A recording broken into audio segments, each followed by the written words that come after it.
Good morning everyone. कैसे हैं आप सब लोग। आज मैं आपके सामने सेकंड वीडियो लेके आया हूं। नीट सीबीएसई 2020 को लेकर जीओसी लेवल फर्स्ट। आपको पता है कि सबसे ज्यादा वेटेज जो आता है जीओसी से आता है। तो अपन देखते हैं कि ऑर्गेनिक केमिस्ट्री में जीओसी कितनी इंपोर्टेंट है केमिस्ट्री में। ठीक है, तो हमारे पास कुछ इंपोर्टेंट टॉपिक है जिस पे अपन डिस्कस करेंगे। पहला टॉपिक है हमारे पास जनरल इंट्रोडक्शन। हम जीओसी का फर्स्ट टॉपिक पढ़ेंगे जनरल इंट्रोडक्शन। ठीक है, सेकंड टॉपिक है हमारे पास नोमेनकल्चर। नोमेनकल्चर है हमारे पास सेकंड टॉपिक। अगर हमें नीट 2020 2022 में अगर कभी टॉप करना है तो हमें जीओसी में ये टॉपिक करना ही होंगे, जिससे हम अच्छे से अच्छे मार्क्स ला सके। एवरेज अगर वेटेज देखा जाए जीओसी का, अगर नीट 2020 का वेटेज देखा जाए तो एवरेज 3 क्वेश्चन इच ईयर आते हैं, अप्रोक्स 6%। कितने? 6%। अर्थात कितने हो गए? 12 मार्क्स। 12 मार्क्स आपको नीट 2020 में जीओसी से आएंगे, है ना। और अगर एग्रीगेट वेटेज देखूं मैं सीबीएसई का, तो सीबीएसई पूछती है 5 मार्क्स आउट ऑफ 70। अर्थात सीबीएसई का भी वेटेज बहुत बेटर है ना। तो हमारे लिए हम यहां से समझ सकते हैं कि नीट 2020 में कितना बेटर रिस्पॉन्स है जीओसी का। तो अब अपन स्टार्ट करते हैं जीओसी। तो हमारा जीओसी में हमें क्या क्या चीजें पढ़ना है ये देख ले पहले अपन।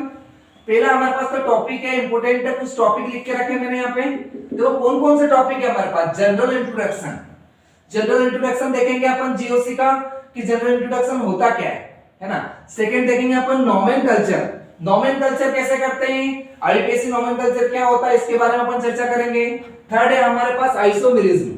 आइसोमेरिज्म क्या होती है, ठीक है। फोर्थ नंबर पे हमारे पास electrophile and nucleophile reaction. Electrophile and nucleophile reaction के बारे में जानेंगे। नेक्स्ट है हमारे पास reaction intermediate. Reaction of intermediate क्या होती है, इसके बारे में चर्चा करेंगे।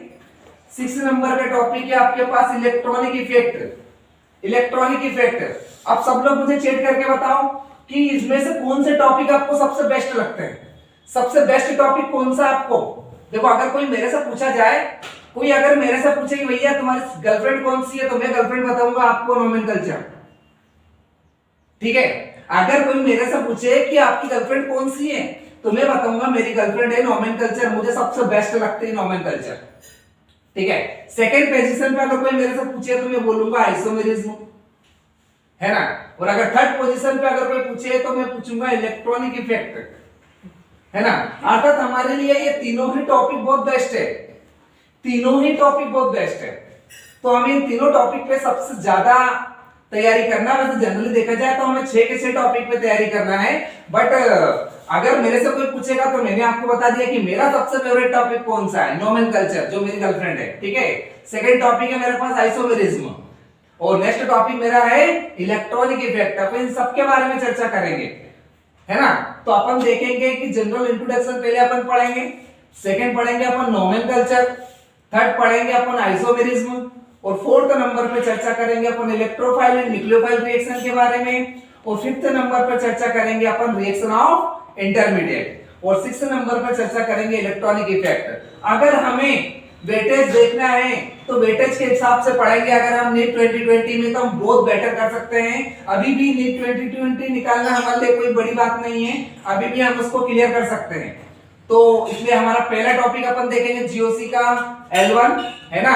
अब मैं लेके आया हूं आप सबके लिए, जिससे होगा आपका जीओसी का डर छूमंतर। ठीक है, अगर आप सही तरीके से पढ़ोगे तो आपको जीओसी के एक पॉइंट क्लियर होते जाएंगे। ठीक है, तो पहला पॉइंट अपन जीओसी में देखेंगे जनरल इंट्रोडक्शन। ठीक है, तो जनरल इंट्रोडक्शन में अपन इसमें पढ़ेंगे सबसे पहले ओल्ड कॉन्सेप्ट। किसके बारे में चर्चा करेंगे, इसके ओल्ड कॉन्सेप्ट के बारे में। गाइस नेक्स्ट टॉपिक अपन स्टार्ट करने जा रहे हैं। हमारा फर्स्ट टॉपिक है जनरल इंट्रोडक्शन। तो जनरल इंट्रोडक्शन में हमें ये देखना है, जब केमिस्ट्री के बारे में उतना नॉलेज नहीं था, उस समय केमिस्ट्री में ऑर्गेनिक कंपाउंड को क्या कहा गया। उस समय केमिस्ट्री में ऑर्गेनिक कंपाउंड को कहा गया। आपसे पूछा जाए कि भैया what are organic compound, organic compound क्या होते हैं, ऑर्गेनिक कंपाउंड के बारे में हम क्या कहना चाहेंगे, तब ओल्ड कॉन्सेप्ट के अंतर्गत अगर मैं डेफिनेशन बताना चाहूं तो क्या बनेगी डेफिनेशन, लिविंग थिंग्स। ये जितनी भी लिविंग थिंग्स होती है उनसे जो कंपाउंड बनता है उससे अपन क्या कहते हैं, ऑर्गेनिक कंपाउंड। देखो अपन डेफिनेशन क्या बनाएंगे, compound that are derived from living organism, वे कंपाउंड जो लिविंग ऑर्गेनिज्म से बनते हैं उसे अपन क्या कहते हैं, ऑर्गेनिक कंपाउंड करते हैं। देखो क्या हुआ, धीरे धीरे समय बदला, मौसम बदला, तो चीजें तो बदलना है ना। उस समय पहले क्या कहा गया था कि भाई ये जो लिविंग ऑर्गेनिज्म होते हैं उससे ही ऑर्गेनिक कंपाउंड बनाया जाता है, लेकिन ये पॉसिबल है क्या, नहीं भाई। एक बंदा था जो आया जिसका नाम था फ्रेडरिक सोलर, उसने क्या करा, उसने ऑर्गेनिक कंपाउंड की डेफिनेशन ही बदल दी। उसने क्या कहा ये अपन देखेंगे कॉन्सेप्ट में कि फ्रेडरिक सोलर जो थे उन्होंने ऑर्गेनिक कंपाउंड के बारे में क्या ड्राइव किया, क्या बताया ऑर्गेनिक कंपाउंड के बारे में फ्रेडरिक सोलर ने क्या कहा।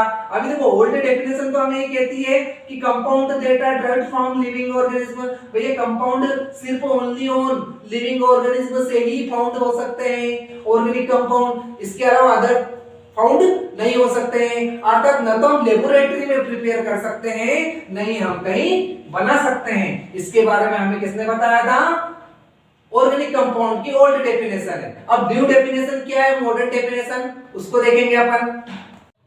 गाइस हमने देखा था कि एक बंदा था फ्रेडरिक सोलर, बहुत ही बड़ा और समझदार और चालाक बंदा था। देखो उसने क्या करा, अभी तक हमने ओल्ड कॉन्सेप्ट की डेफिनेशन ये पढ़ी थी कि organic compound only living organism से प्राप्त होते हैं, बट ये बंदे ने क्या किया, देखो कितना बड़ा समझदार बंदा था। इसने क्या करा, एक इनऑर्गेनिक कंपाउंड लिया, क्या लिया इसने, एक इनऑर्गेनिक कंपाउंड लिया और उस इनऑर्गेनिक कंपाउंड को हीट कर दिया। इनऑर्गेनिक कंपाउंड को हीट करके ऑर्गेनिक कंपाउंड बना लिया। इनऑर्गेनिक कंपाउंड को हीट करके इसने क्या बना दिया, एक ऑर्गेनिक कंपाउंड बना लिया। अर्थात इनने क्या करा, अमोनियम साइनाइड, इनऑर्गेनिक कंपाउंड में क्या ले लिया, अमोनियम साइनाइड। सब लोगों को अमोनियम साइनाइड का फार्मूला पता होगा, है ना। तो इनने एक अमोनियम साइनाइड लिया और अमोनियम साइनाइड को हीट करा, तो क्या बना लिया इन्होंने, यूरिया बना के बताया। तो अर्थात उस समय से ऑर्गेनिक कंपाउंड की डेफिनेशन चेंज हो गई। क्या कहा गया कि भैया लेबोरेटरी में भी हम इसको प्रिपेयर कर सकते हैं। तो ये जो बंदा था फ्रेडरिक सोलर, इन्हें बड़ा ही देखो क्या किया, इन्हें रीअरेंज करा सिर्फ एटम को और कुछ भी नहीं करा। देखो जनरली अगर मैं बताना चाहूं तो हाइड्रोजन यहाँ पे टोटल हाइड्रोजन कितने आपके पास 4, नाइट्रोजन कितने, एक नाइट्रोजन ये, एक नाइट्रोजन ये, टोटल नाइट्रोजन कितने हैं 2, कार्बन कितना है 1, ऑक्सीजन कितना है 1। क्या किया इसने, कुछ भी नहीं करा, इसको सिर्फ हीट करा तो यहाँ से क्या हुआ, देखो ये 2 हाइड्रोजन ये हो गए, 2 हाइड्रोजन ये हो गए, टोटल हाइड्रोजन कितने हो गए 4, एक नाइट्रोजन ये, एक नाइट्रोजन ये, अर्थात हाइड्रोजन भी 4, नाइट्रोजन भी 2, एक कार्बन हो गया और एक ऑक्सीजन हो गया। देखो सेम, अर्थात इसने क्या करा, ये जो था अमोनियम साइनाइड उसको सही क्रम में जमा दिया, है ना। तो सोचो दिमाग तो था बंदे में, जब तो उसने एक इनऑर्गेनिक कंपाउंड से क्या बना दिया, एक ऑर्गेनिक कंपाउंड बनाया। अर्थात यहाँ पे जो फ्रेडरिक सोलर थे बड़े ही चालाक और समझदार साइंटिस्ट थे, है ना। इन्हें सीधा और सिंपल शब्दों में बोल दिया कि जब कोई हम एक इनऑर्गेनिक कंपाउंड लेंगे, इन्होंने एक इनऑर्गेनिक कंपाउंड को लेकर उसको हीट करके ऑर्गेनिक कंपाउंड में कन्वर्ट करा। तो इनऑर्गेनिक कंपाउंड में इन्होंने क्या लिया, अमोनियम साइनाइड को जब हम हीट करेंगे तो क्या बनेगा हमारे पास, यूरिया बनेगा। ये चीज हमारे को किसने बताई, फ्रेडरिक सोलर ने, ठीक है। मॉडर्न डेफिनेशन देखो, हमने अभी देखा था कि फ्रेडरिक सोलर ने क्या बताया था। फ्रेडरिक सोलर बंदे ने ये बताया था कि जब हम एक इनऑर्गेनिक कंपाउंड लेंगे तो उसने क्या बताया कि जब एक इनऑर्गेनिक कंपाउंड लोगे और उसको हीट कर दोगे तो एक ऑर्गेनिक कंपाउंड बन जाएगा। अर्थात मॉडर्न जो डेफिनेशन हुई ऑर्गेनिक कंपाउंड की, वो क्या हुई, मॉडर्न डेफिनेशन ये कहती है कि carbon compound containing hydrogen and 1 और मोर एडिशनल एलिमेंट्स। अर्थात जो कार्बन कंपाउंड जो होते हैं, ऑर्गेनिक जो कंपाउंड होते हैं वो कार्बन और हाइड्रोजन से तो मिलके बनते हैं, साथ में और मोर एडिशनल एलिमेंट्स भी जुड़ सकते हैं, जैसे ऑक्सीजन हुआ, नाइट्रोजन हुआ, सल्फर हुआ, हेलोजन हुआ, फास्फोरस हुआ, एटसेट्रा वगैरह, है ना। तो ये हो गई हमारी मॉडर्न डेफिनेशन। अर्थात जो फ्रेडरिक सोलर था उसने इस ऑर्गेनिक कंपाउंड के डेफिनेशन को चेंज करके रख दिया। क्यों, क्योंकि अपन ने ओल्ड कॉन्सेप्ट देखा था, क्या कहा था ओल्ड कॉन्सेप्ट में कि सिर्फ ऑर्गेनिक कंपाउंड लिविंग ऑर्गेनिज्म से बनते हैं, लेकिन फ्रेडरिक सोलर ने आके बदल दी दुनिया। ऑर्गेनिक केमिस्ट्री में क्या बता दिया कि कार्बन जो रहते हैं, carbon compound containing hydrogen and 1 और मोर additional elements like oxygen, nitrogen, sulphur, halogen, phosphorus etcetera. ठीक, नेक्स्ट वीडियो में हम देखेंगे नेक्स्ट टॉपिक टेट्रावैलेंसी कार्बन की और हाइब्रिडाइजेशन। ठीक, इसके लिए प्लीज लाइक करें मेरे वीडियो को, सब्सक्राइब करें और शेयर करना ना भूलें। थैंक्स।